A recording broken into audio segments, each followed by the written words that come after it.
Hello guys, welcome to మనహా YouTube channel. మీకు ఈ వీడియో నచ్చితే ప్లీజ్ ఫ్రెండ్స్ లైక్ చేయండి, షేర్ చేయండి, సబ్స్క్రైబ్ చేయండి, కమెంట్ మాత్రం తప్పకుండా చేయండి. మరిన్ని వీడియోస్ కోసం నా ఛానల్ని సబ్స్క్రైబ్ చేసుకుంటారని అనుకున్నాను.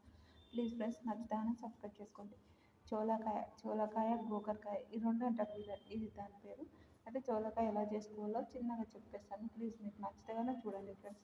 చోలకాయ ఫస్ట్ పల్లీలు వేయించుకోవాలి. పల్లీలు వేయించుకున్న తర్వాత చోలకాయ కట్ చేసుకోవాలి. చోలకాయ కట్ చేసేది నేను వీడియో తీయలేదు కాబట్టి చెప్తున్నా. పల్లీలు వేయించుకోవాలి. పల్లీలు వేయించుకున్న తర్వాత పల్లీలు మిక్స్ పట్టాలి. పల్లీలు మిక్స్ పట్టిన తర్వాత మిర్చి, కరివేపాకు మళ్ళీ కొంచెం ఆయిల్లో వేయించుకోవాలి. ఆయిల్లో వేయించుకున్న తర్వాత మిర్చి, కరివేపాకు ఆయిల్ వేయించుకొని మళ్ళీ మిక్సీ కట్టాలి. మిక్సీ కట్టి ఆల్రెడీ నేను చూపించాను. తర్వాత బాండి పెట్టుకోవాలి. బాండి పెట్టుకొని ఆయిల్ వేసుకోవాలి. ఆయిల్ వేగిన తర్వాత మనం ఏం వేసుకోవాలి, ఆనియన్స్ వేసుకోవాలి. ఆనియన్స్ కట్ చేసుకున్నాం కదా, చిన్న సైజ్ ఆనియన్స్ కట్ చేసుకోవాలి. చిన్న సైజ్ ఆనియన్స్ కట్ చేసుకున్న తర్వాత కొంచెం ఆనియన్స్ కొంచెం వేగిన తర్వాత ఇంకా కొంచెం వేగుతుంది. ఆనియన్ కొంచెం వేగిన తర్వాత ఇలా కొంచెం కలుపుకోవాలి.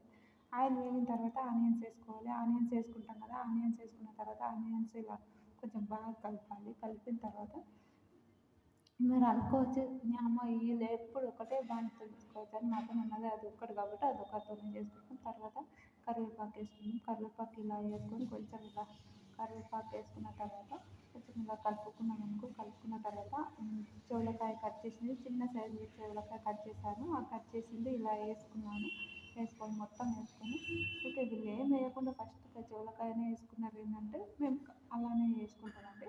ఓకే, అలా వేసుకున్నాక అలా వేసుకుంటే చాలా టేస్టీ అవుతుంది. ఎందుకంటే చోలకాయ మనం ఆల్రెడీ ఉడకబెట్టాలి కాబట్టి ఇలా చోలకాయ ఇలా వేసుకున్న తర్వాత కలుపుకోవాలి బాగా. కొంచెం ఆయిల్లో మగ్గాలి చోలకాయ.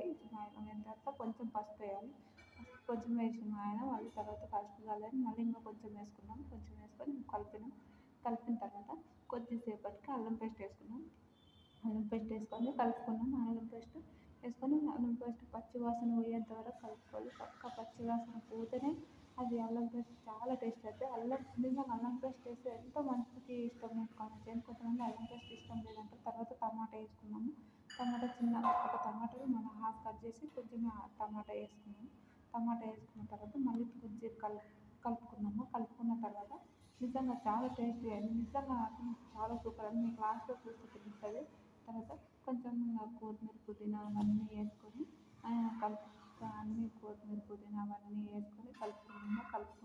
మళ్ళీ కలిపిన తర్వాత ఒక టేస్ట్ అయితే ఇంకా మంచిగా వాసన వస్తుంది. నాకైతే భలే అనిపించింది. అబ్బా సూపర్ ఉంటుంది నాయన అనుకున్నా.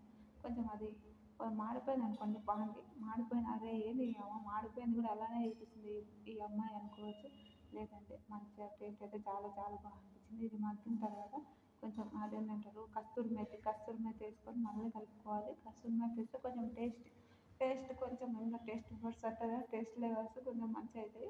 కస్తూరి మేతి వేసుకొని ఇలా కలుపుకున్న తర్వాత మళ్ళీ కలుపుతూనే ఉండాలి అనుకోండి. పింక్ సాల్ట్ మధ్యలో పింక్ సాల్ట్ యూజ్ చేస్తున్నాం. ఓకే, బ్యాచిలర్ ఉన్నప్పుడు వైట్ సాల్ట్ యూజ్ చేస్తున్నాం. మ్యారేజ్ అయినాక పింక్ సాల్ట్ యూజ్ చేస్తున్నాం అనుకోండి.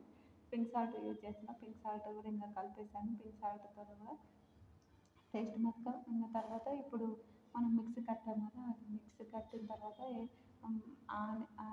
పల్లీలు, మనం మిర్చి, కరివేపాకు మిక్సీ కట్టిన తర్వాత ఇలా వేసుకొని కొంచెం కలుపుకొని అందులో వాటర్ వేసుకొని మళ్ళీ మనం వాటర్ వేసుకున్న తర్వాత ఇట్లా కలిపిన తర్వాత ఏంది ఇంత నిచ్చి ఉంటుంది అనుకోకండి. వాటర్ వేసుకోవాలి. బాగానే వాటర్ వేసుకోవాలి. ఎందుకంటే మనకు అది కొంచెం ఆయిల్లో కొంచెమే ఉడికింది చోలకాయ కాబట్టి ఇంకా కొంచెం వాటర్ ఎక్కువనే వేసుకోవాలి అనుకోండి. వాటర్ ఎక్కువ వేసుకొని ఇట్లా బాగా కలుపుకున్న తర్వాత ఒక మూసేసిన తర్వాత మొత్తం మూసేది రైస్ కుక్కర్ ఉంది కాబట్టి అందుకోసమే రైస్ కుక్కర్ దాంతోనే చేసాము. మూస్తున్నాము. మా ఇద్దరి పూర్తిగా కాబట్టి కొంచెం కర్రీ ఎక్కువ ఏం అవసరం ఉండదు. అందుకోసమే ఇలా వేసుకొని కలుపుకున్న తర్వాత లాస్ట్లో కూడా ఎంత టేస్టీ అయిందంటే అది ఎంత పోయిన తర్వాత కనిపించే ఒక పల్లి ఉన్నది కాదండి. నిజంగా సూపర్ టేస్ట్ అనిపించింది. మీకు ఎంతమందికి నచ్చిందో కూడా ప్లీజ్ కమెంట్ చేయండి. నాకైతే సూపర్ అనిపించింది. ఇదంతా ఉడికిన తర్వాత ఎంత టేస్ట్ అయిపోయింది. లాస్ట్లో కొంచెం మసాలా ధనియాల పౌడర్ వేసుకున్న తర్వాత అయితే చాలా టేస్టీగా అనిపించింది. అన్నీ కరెక్ట్ వేసుకుంటే సూపర్ అనిపిస్తుంది. మీరు ఇంతవరకు వీడియో చూసి మీకు నచ్చితే please friends like, share, subscribe.